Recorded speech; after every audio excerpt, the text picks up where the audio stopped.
2 บาทครับมื้อนี้มากัน2 คนเนาะครับเนาะบาททีนี้เฮาได้ขึ้นด้านหน้านี่แหละขึ้น2 บาทเนาะค่าเดินบันไดขึ้นมาอยู่นั่นนะเอ็ดห่างขึ้นมานั่งทางนี้มากับลุงโลดครับผมลุงโลดคนชอบไปครับผมเอาแต่เสียงสวัสดีครับผมสวัสดีครัด้านใต้เนาะโจกมามื้อนี้ด้านใต้นู่นนี่ทางใต้นี่เพิ่นขึ้นนี่แล้วทางหน้านี่2 บอกเลยบาทที่นี่ตาชอบผมเลยตาชอบนี่จะได้เจ้าดูเดี๋ยวลองเบิ่งเฮาขึ้นปืนถาครับผมว่าสิมีโตมีแต้มบ่มื้อนี้ไปครับรอลุ้นไปนำกันเฮาอยากไปเพราะว่าต้องจับมาเลยแล้วเจอหาเจ้าของครับผมจ้องแค่เข้าห้องหาเจ้าของจ้องแค่พ่อห้องครับนั่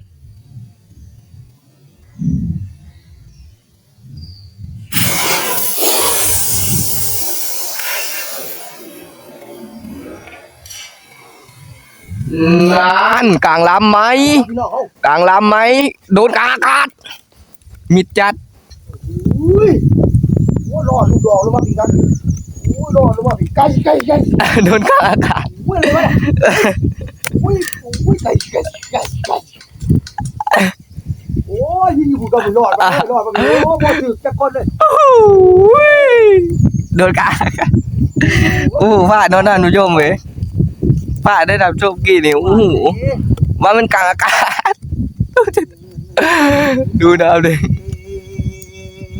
ผมท่านผู้ชมนึกว่าเป็นกลางอากาศแล้วเมื่อกี้นี่เสด็จบึ้มเลยเนาะโอ้วันกลางอากาศครับผมถึงเรื่องวันนี้ใส่หันครับผมว่าเป็นโดนกลางอากาศแล้วน่ะอยู่หันเนาะ2 บอกออกพร้อมกันเลยนะ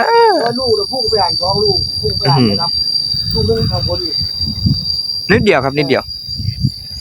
จังได๋มันก็ยับไปหาเจ้าอยู่แล้วล่ะมันสิหนีไปพุ่นนะไปนี่โน่นนี่ละดีนั่น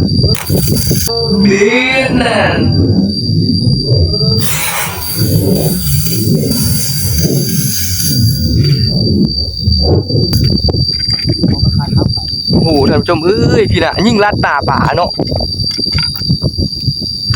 ป่าฟองฝนบกอยู่ยิ่งถึงยิ่งเอียงยิ่งล่ะยิ่งเร็วยิ่งล่ะครับแล้วพูดอ่ะพูด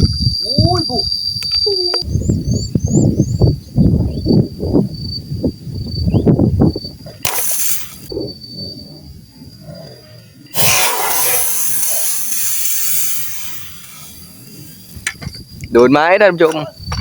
โดนไหมจังวะโอ้ยบ่โดนมันดีดน้ำก่อนวะมันดีดก่อนไม่โดนมันเสด็จบุ่มเลยไป